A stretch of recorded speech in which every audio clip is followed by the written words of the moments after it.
Baserrietako eta belarmeten paisaiak. Leitza atzean utzi ondoren, paisaia aldatu egiten da. Zelai berdeak eta sakabanatutako baserriak agertzen dira. Mendeetan zehar, baserrietan bizi diren familiek paisaia hau zaindu eta eraldatu dute. Baserriak harrizko eta egurrezko etxeak dira, eta gure mendietako funtsezko parte dira. Baserria, etxe bizitza bat baino askoz gehiago da. Bizitzarako eta lanerako pentsatutako eraikina da.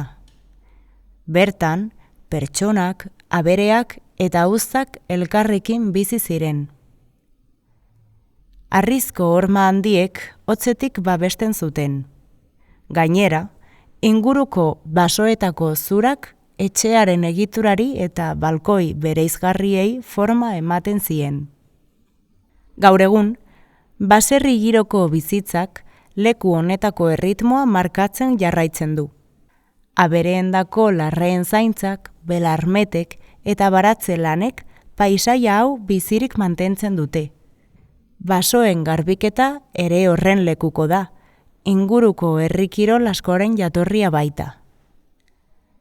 Belarmetak aire librean pilatutako belar lehorpiloak dira. Plaza Olako bide berdea zeharkatzea aukera bikaina da lurra zaindu eta gure tradizioak kontserbatzen dituen bizimodu hau ezagutzeko eta baloratzeko. Erabilera arauak. Behar bezala edan eta jan. Eguzkitik babestu.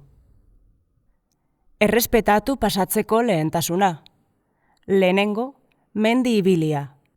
Bigarren, zaldizkoa. Hirugarren, bizikleta.